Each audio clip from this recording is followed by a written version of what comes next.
mengenai perkembangan penyelidikan penembakan Brigadir Joshua. Ini kan tim yang dibuat Kapolri sudah menemukan CCTV yang kemarin dikatakan sempat hilang. Apakah ada arahan khusus dari Pak Jokowi agar kasus ini terang benderang untuk diungkap ke publik? Saya kan sudah sampaikan, usut tuntas, buka apa adanya. Jangan ada yang ditutup-tutupi, transparan. Penting untuk agar masyarakat tidak ada keraguan-keraguan terhadap peristiwa yang ada. Ini yang harus dijaga, kepercayaan publik terhadap Polri harus dijaga. Dan mohon maaf, kalau tidak mampu membersihkan ekor, maka kepalanya yang saya potong. Jadi saya sampaikan kepada rekan-rekan, sesuai dengan perintah Bapak Presiden, bahwa kasus ini harus diungkap sejelas-jelasnya. Demikian juga komitmen dari Bapak Kapolri. Dengan dibentuknya tim khusus ini menunjukkan bahwa pimpinan Polri sangat concern bahwa kasus ini harus betul-betul dapat diungkap sejelas-jelasnya juga kepada publik. Tentunya ada kaidah-kaidah juga yang menurut hukum acara pidana tidak bisa diungkap secara detail ya. Karena itu nanti masuk kepada materi penyidikan. Nah, nanti penyidik yang akan menyampaikan. Jadi kegiatan pada hari ini adalah prarekon yang dilaksanakan oleh penyidik Polda Metro Jaya.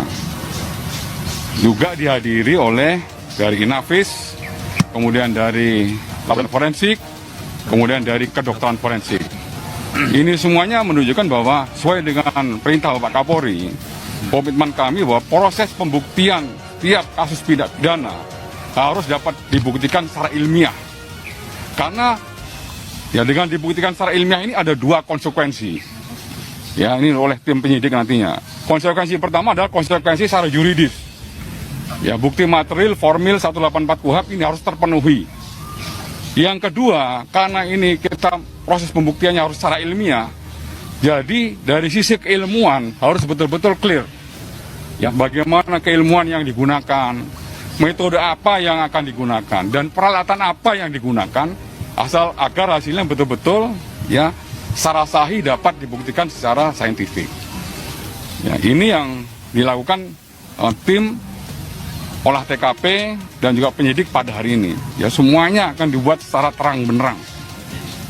Ini yang saya sampaikan kepada rekan-rekan untuk pelaksanaan kegiatan pada hari ini. Meluruskan juga, masih ada beredar di beberapa media yang menyebutkan bahwa CCTV rusak, kemudian kenapa diketemukan CCTV yang lain. Ini saya perlu luruskan kepada teman media biar tidak lagi istilahnya berpersepsi lagi, sehingga muncul spekulasi lagi yang justru akan membuat permasalahan ini tidak clear. CCTV yang rusak sesuai dengan apa yang disampaikan oleh Kapolres Jakarta Selatan, ini CCTV yang di TKP. Tapi CCTV yang sepanjang jalur ini di sekitar TKP ini sudah diketemukan oleh penyidik. Demikian juga kemarin saya sampaikan, CCTV dari sepanjang jalan dari mulai Magelang sampai dengan TKP sini itu juga sudah diketemukan oleh penyidik. Sekarang masih proses pemeriksaan oleh Lafor untuk mengklarifikasi dan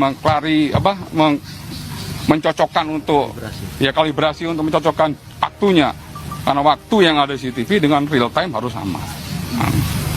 Sesuai dengan perintah Bapak Kapolri, untuk pelaksanaan ekshumasi harus dilaksanakan sesegera mungkin dengan pihak pengacara, dengan Ketua Perhimpunan Kedokteran Forensik Indonesia, dan para pakar forensik.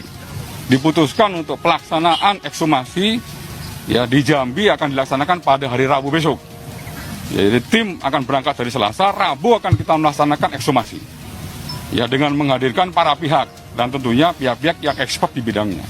Oleh karenanya saya minta kepada teman-teman media juga ya untuk bisa meluruskan tentang berbagai macam spekulasi informasi yang berkembang. Di pengacara menyampaikan ya sesuai dengan expert pengacaranya, ya sesuai dengan hukum acaranya.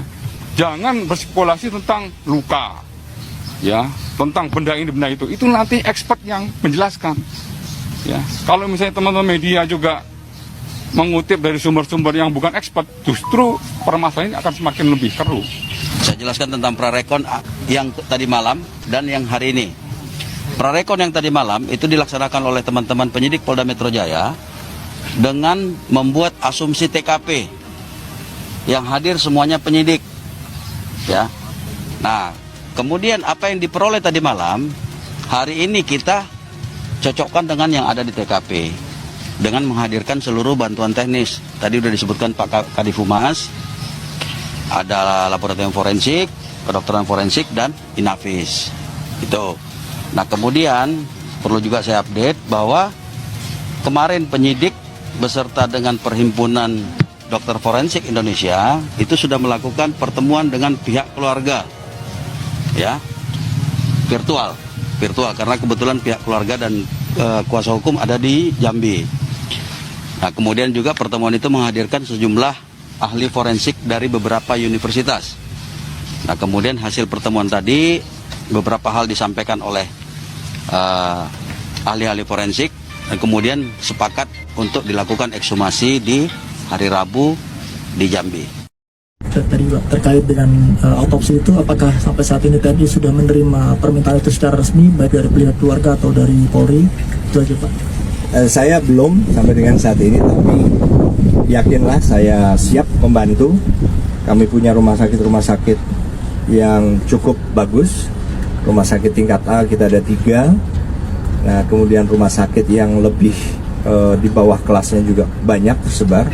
Jadi saya, TNI siap membantu, dan kita pasti hadirkan dokter-dokter maupun semua perangkat medis yang diperlukan yang terbaik. Karena ini adalah misi kemanusiaan.